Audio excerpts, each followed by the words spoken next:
Este video llega gracias a...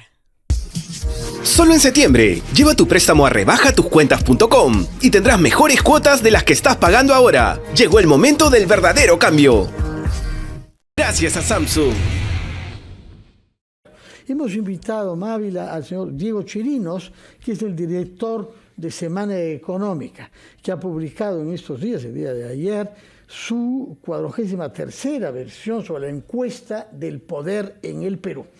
Señor Chirinos, en primer lugar quisiera que nos explique quiénes son las personas que contestan esa encuesta, porque su origen es diverso justamente para que sea representativa. Cuéntenos quiénes son y en qué momento se ha hecho la encuesta. Bueno, buenos días, Fernando. Buenos días, Mávila, y a toda su audiencia.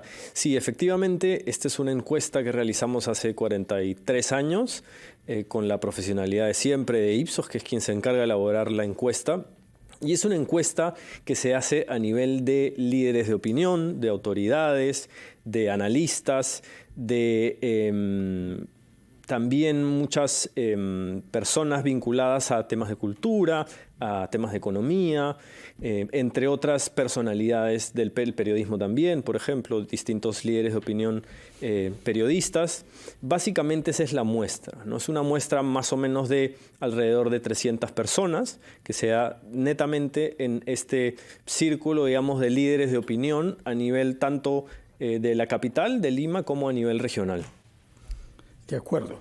Bueno, uno de los datos más importantes... Sí. Dale. Justamente iba a destacar porque veníamos comentando con Fernando desde antes los resultados, sobre todo cuando se habla de las posiciones, de las primeras posiciones en el poder.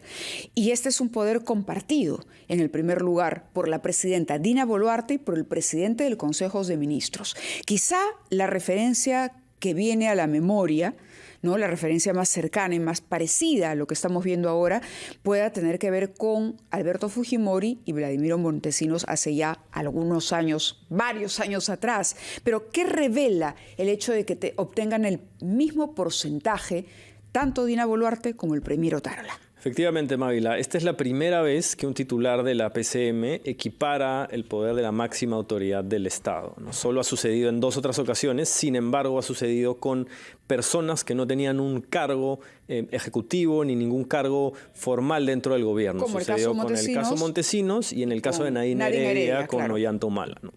En este caso, lo que evidencia este matrimonio en el poder de alguna manera, en mi opinión, es también la soledad en la que está envuelta la presidenta, ¿no? Porque la única persona con poder en su entorno, o todo el poder del entorno, por ejemplo, del gabinete, se concentra principalmente en ¿quién? En el primer ministro Otárola. ¿Por qué? Por la fragilidad del gobierno, por la falta de otras caras visibles o que tengan una percepción de poder dentro del gabinete. Por ejemplo, el ministro de Economía y Finanzas, que antes estaba siempre entre los primeros lugares de esta encuesta, ahora apenas entra en el puesto 9 Está en el puesto 9. Ranking, ¿no? Para quienes no han visto, no conocen los detalles de esta encuesta, en el primer lugar de las personas más poderosas en el Perú está, como decíamos, compartido entre Dina Boluarte y Alberto Otárola.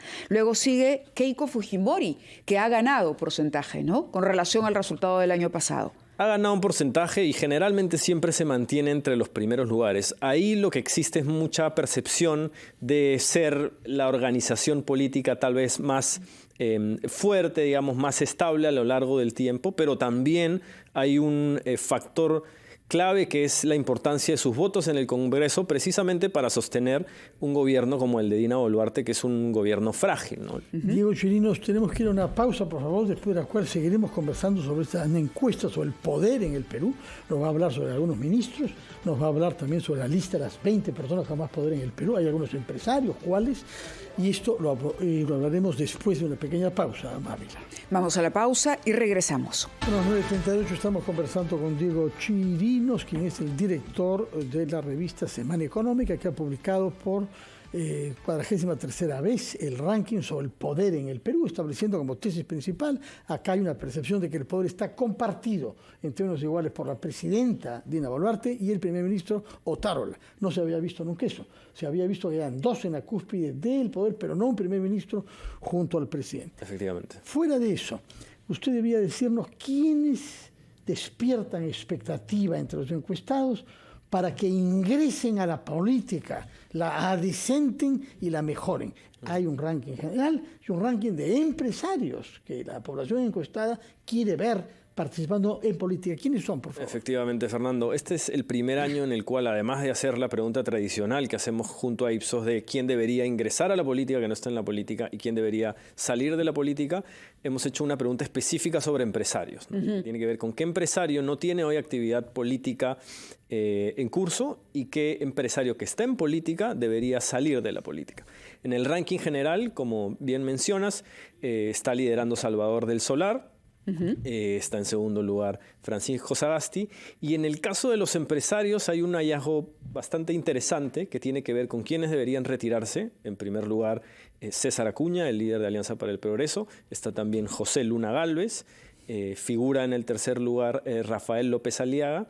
¿Y qué explica esta respuesta? En primer lugar, que los empresarios al parecer no se ven representados por estos dueños de negocios, dueños de empresas que hoy están en la política, y quienes creen que deberían ingresar a la política desde la actividad empresarial. En primer lugar, Carlos Añaños y también Roque Benavides, ¿no? el presidente de Compañía de Minas Buenaventura. Dentro de los que deberían ingresar. Dentro de los empresarios que no están hoy en política y que deberían ingresar en política, ¿no? Y esto tiene que ver con su larga trayectoria, como una percepción de ser quienes realmente puedan darle una posibilidad al empresariado de tentar de alguna manera la presidencia de la República, por ejemplo, ¿no? Entre los 10 hay solo una mujer, pero ¿qué mujer?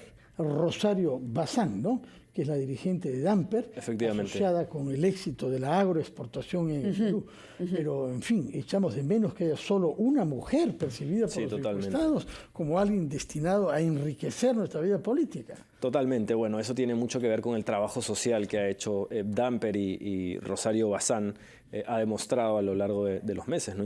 Incluso a pesar de haber sido víctima en algún momento esta empresa de ciertos desmanes de las protestas de fin de año y inicios de este año. Claro.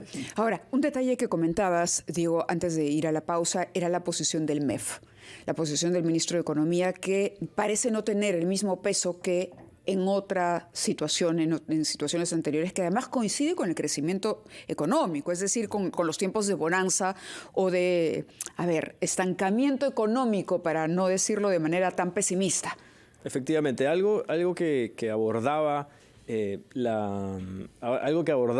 Jonathan Terranova, que fue quien elaboró el artículo vinculado al poder del MEF.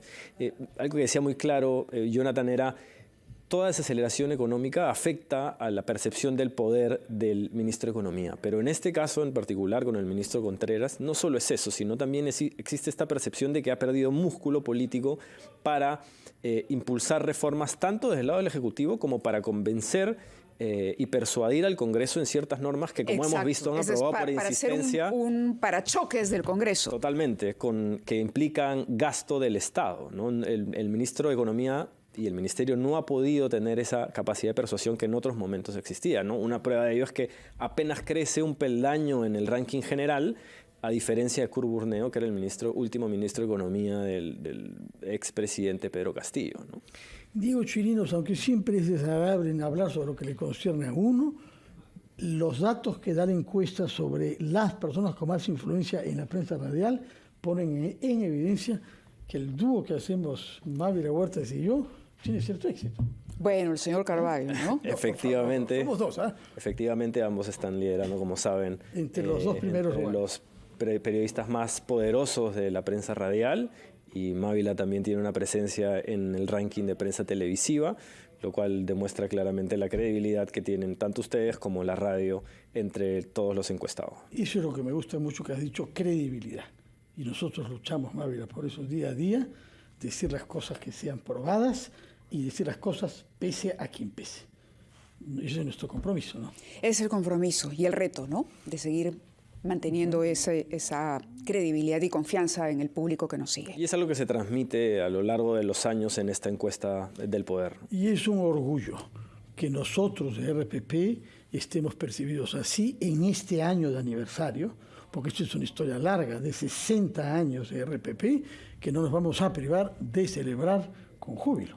Bueno, tú dirás. Bueno, por lo pronto tenemos una misa el día domingo especial, sábado a las 5 de la tarde. Muchas gracias, Diego, por estar con nosotros esta mañana. No, por favor, gracias a ambos. Bueno, y estaremos atentos a todas las publicaciones de Semana Económica, que siempre trae muy buenos artículos.